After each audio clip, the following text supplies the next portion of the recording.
Very good morning, students of class 10th. In the lesson number 2, history,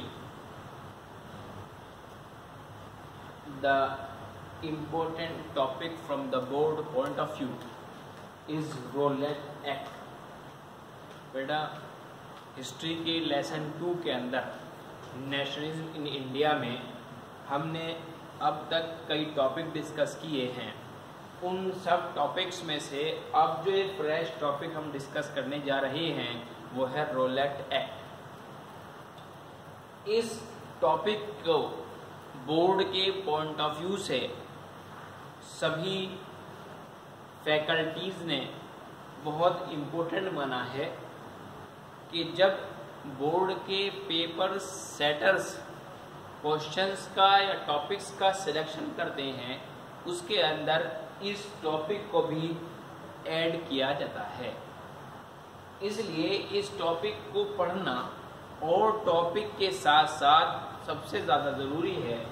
और इस topic के बारे में ये कहा गया है कि ये कानून बनाया गया था 1919 में।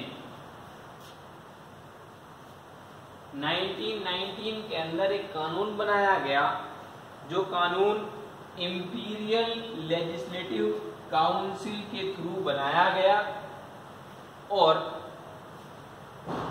इसका कोई भी ऐसा पर्सन इंडियन सिटीजन्स में अवेलेबल नहीं था जिसने इसका अपोज किया हो। इसलिए कोई भी इंडियन मेंबर इसके अंदर इंक्लूड नहीं किया गया जब ये एक्ट बनाया गया। इसलिए इंडियन मेंबर्स ने इस एक्ट का अपोज नहीं किया। जबकि अगर हम डिटेल स्टडी करें इस रोलेट एक्ट की तो ये against of the Indian citizens था। जब भी हमारे इंडियन मेंबर्स ने कोई भी अपोज इस एक्ट का नहीं किया, जो मैंने आपको बताया कि कॉज यही था कि उस टाइम जब ये एक्ट बनाया गया था और इम्प्लीमेंट किया गया था उस टाइम उस मेंबर्स के अंदर उस एक्ट बनाने की असेंबली के अंदर जिसका नाम इंपीरियल लेजिस्लेटिव काउंसिल रखा गया था उसमें कोई भी इंडियन मेंबर इंक्लूड नहीं था जिससे वो उसका अपोज करता। अब यहाँ पर एक स्पेशल पावर दी गई इस एक्ट के अकॉर्डिंग गवर्नमेंट को। यहाँ पर मेंशन है Rowlatt Act give the government enormous power.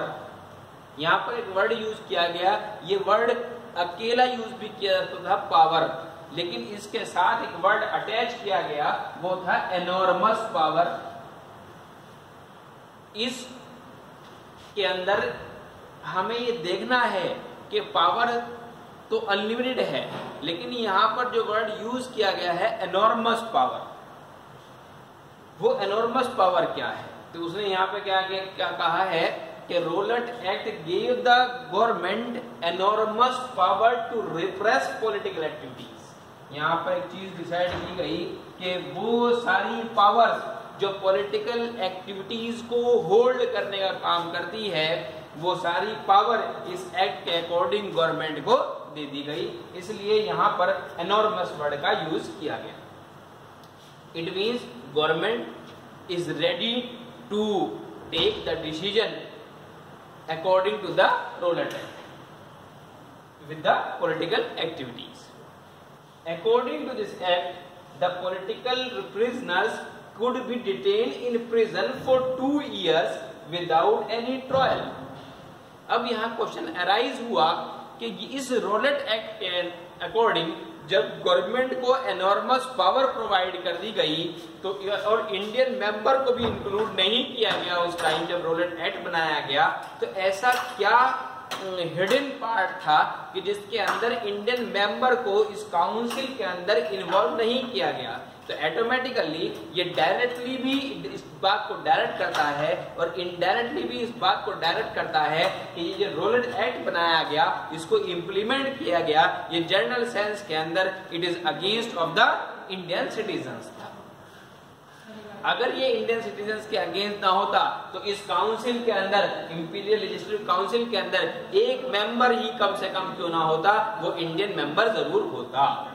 यहाँ पर एक भी इंडियन मेंबर को इंक्लूड इसीलिए नहीं किया गया कि जिससे कि ये रोलेट एक्ट जो है वो अगेंस्ट बनाया जाए इसके इंडियन सिटीजन्स के लिए।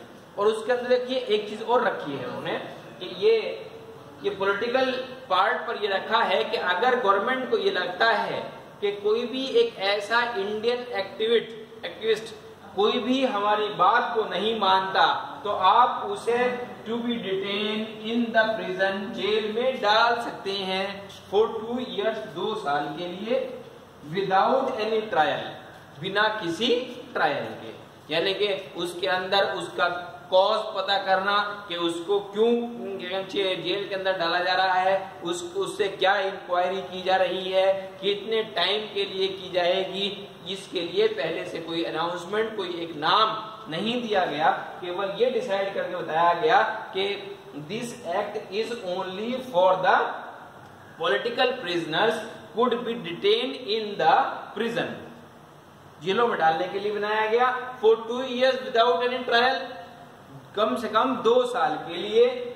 लेकिन लास्ट में क्या हुआ, क्योंकि ये इंडियन मेंबर्स के अगेंस्ट था, इसलिए उस टाइम गांधी जी जब 1915 में इंडिया आए और उन्होंने 1916, 1917, 1918 इन 3 साल के अंदर क्या कहना चाहिए अपने एक मूवमेंट स्टार्ट किया जिसका नाम सत्याग्रह था। वो चंपारण भी गए, वो गुजरात भी गए, वो अहमदाबाद भी गए, डिफरेंट क्या कहना चाहिए प्रॉब्लम्स को सॉल्व करने के लिए, कभी पीजेंट्स की, कभी फार्मर्स की, कभी क्या कहना चाहिए इंडस्ट्री के राइट्स के लिए, वर्कर्स के राइट्स के लिए, ये डिफरेंट उन्होंने 1916, 1917, 1918 के अंदर जो सत्याग्रह किए हैं, उसके साथ साथ ये भी एक सत्याग्रह इन्वॉल्व हुआ 1919 में।